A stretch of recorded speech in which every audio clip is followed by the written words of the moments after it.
अरे 2009 आणि 2024 पुला खालीहून अनेक पाणी वाहून गेलंय. नऊ विरायला ते काळे 15 वर्ष झाले. त्या काळात जे कार्यकर्ते त्यांच्या संघ होते ते फोन करवले. आता चव्हाण साहेब म्हणते अरे मला 15 वर्ष झाले मी भाजपमध्ये गेलो.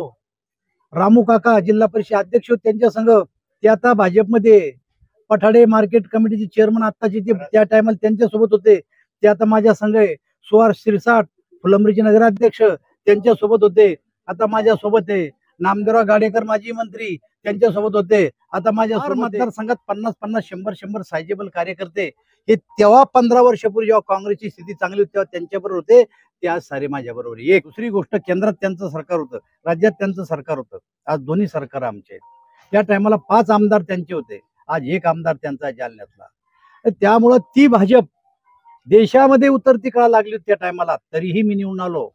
आज तर भाजपची मोदीची भाजप ही ती भाजप नाही ही आता की जी ती 9ची तुलना करणार. तुम्ही 9 मध्ये आणि 24 मधला जो फरक आहे तर तो फरक 13 मेला माझ्या लोकसभा मतदारसंघातले लोक उमेदवाराला दाखवून देतात. जालना लोकसभा मतदारसंघामधून मागच्या 5 टर्म पासून म्हणजे 25 वर्षापासून या ठिकाणी नेतृत्व करतात ते म्हणजे रावसाहेब दानवे. रावसाहेब दानवे जालना लोकसभा मतदारसंघामधून मागच्या 5 वेळा निवडून आलेले आहेत, खासदार झाले आहेत. एक सरपंच आमदार ते केंद्रीय मंत्रिपदापर्यंत रावसाहेब दानवे यांनी मजल मारली आहे. मोठमोठी पदं रावसाहेब दानवे यांनी भूषवलेली आहेत. आता या जालना लोकसभा मतदारसंघामधून 6व्यांदा रावसाहेब दानवे हे महायुतीकडून उमेदवार असणार आहेत आणि 2024ची लोकसभा निवडणूक लढवणार आहेत. पण मात्र 2024च्या लोकसभा निवडणुकीमध्ये रावसाहेब दानवे यांना नेमकं आव्हान कोणाचं असणार आहे, कशा पद्धतीचं असणार आहे हेच आपण सविस्तरपणे पाहणार आहोत. पण जर तुम्ही अजूनही आपलं चॅनल सबस्क्राईब केलं नसेल तर लगेच सबस्क्राईब करून घ्या आणि बाजूला असणाऱ्या बेल नोटिफिकेशनला सुद्धा ऑन करायला विसरू नका. आता एक सरपंच आमदार खासदार ते केंद्रीय मंत्रिपदापर्यंत रावसाहेब दानवे हे पोहोचलेले आहेत.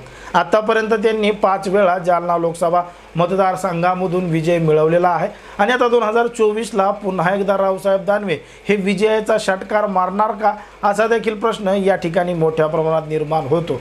पण मात्र रावसाहेब दानवे हे 6व्यांदा खासदार होणार काय होणार, त्यांना आव्हान कोणाचं असणार हे आपल्याला सविस्तर पाहायचं आहे. पण मात्र 2009ला जेव्हा रावसाहेब दानवे यांच्या विरोधात कल्याण काळे हेच रिंगणात होते, हे दोघं जण एकमेकांना लढत देत होते, त्यावेळी मात्र 2009ला जालना लोकसभा मतदारसंघामध्ये रावसाहेब दानवे हे केवळ 8 ते 9 हजार मतांच्या लीडनं विजयी झालेले होते आणि लोकसभेला हा जो लीडचा आकडा आहे विजय आहे हा अगदी थोड्या प्रमाणात समजला जातो. अगदी 8-9 हजाराच्या मताधिक्यानं रावसाहेब दानवे यांचा विजय झाला होता. कल्याण काळे यांनी रावसाहेब दानवे यांना एक तगडं आव्हान दिलं होतं. काटेकी टक्कर जालना लोकसभेमध्ये पाहायला मिळाली होती. पण मात्र 2009ची परिस्थिती जालना लोकसभा मतदारसंघामध्ये कशा पद्धतीची होती, कारण की केंद्रात आणि राज्यात गल्लीपासून ते दिल्लीपर्यंत काँग्रेसची सत्ता देशामध्ये आणि राज्यामध्ये होती आणि तेव्हा काँग्रेसचे जे 5 विधानसभा मतदारसंघ आहेत त्या 5 विधानसभा मतदारसंघामध्ये काँग्रेसची ताकद होती, काँग्रेसचे आमदार होते आणि तेव्हा भाजपकडं एकच आमदार होता जालना लोकसभा मतदारसंघामध्ये. पण मात्र आता 2024ला ती परिस्थिती नाही आहे, त्याच्या उलट गणित झालेलं आहे.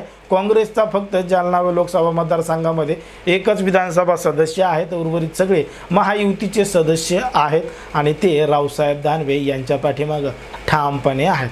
मग आता पुन्हा एकदा कल्याण काळे रावसाहेब दानवे यांची टक्कर होणार आहे आणि या दोघांच्या टक्करीमध्ये नेमकं भारी कोण पडणार आहे हे स्वतः रावसाहेब दानवे यांनीच सांगितलं आणि ते सुद्धा आपण पाहिलेलं आहे. रावसाहेब दानवे 2024ची निवडणूक हे केवळ विकासाच्या मुद्द्यावर लढणार आहेत, कारण की जिल्ह्यामध्ये ज्या ज्या गोष्टी व्हायला पाहिजे होत्या, रेल्वे असन, ड्रायपोर्ट असतील, रस्ते असतील, शेतकऱ्यांसाठी केलेले कामं असतील, या सगळ्या कामांवर रावसाहेब दानवे हे विकासाच्या मुद्द्यावर निवडणूक लढवणार आहेत.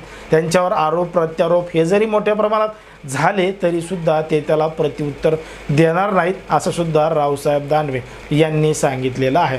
पण मात्र या जालना लोकसभा मतदारसंघामध्ये जर आपण पाहिलं तर मंगेश साबळे हे सुद्धा अपक्ष उमेदवारी अर्ज दाखल करणार आहेत 19 तारखेला. ते सुद्धा या ठिकाणाहून निवडणूक लढवणार आहेत. मग त्याचा परिणाम नेमका कोणत्या उमेदवारावर होणार आहे असे देखील प्रश्न अनेकांनी या ठिकाणी उपस्थित केलेले आहेत. एकंदरीत मंगेश साबळे हे जरी या लोकसभा मतदारसंघामधून उभा राहिले तर त्याचा परिणाम नेमकं कोणावर होईल, काय होईल, का मंगेश साबळे या दोघांमध्ये तिसरे बाजी मारतील? तुम्हाला काय वाटतं हे अगदी स्पष्टपणे कमेंटमध्ये सांगा. आणि अशाच पद्धतीचे नवनवीन व्हिडिओ पाहण्यासाठी आपल्या चॅनलला लगेच सबस्क्राईब करून घ्या.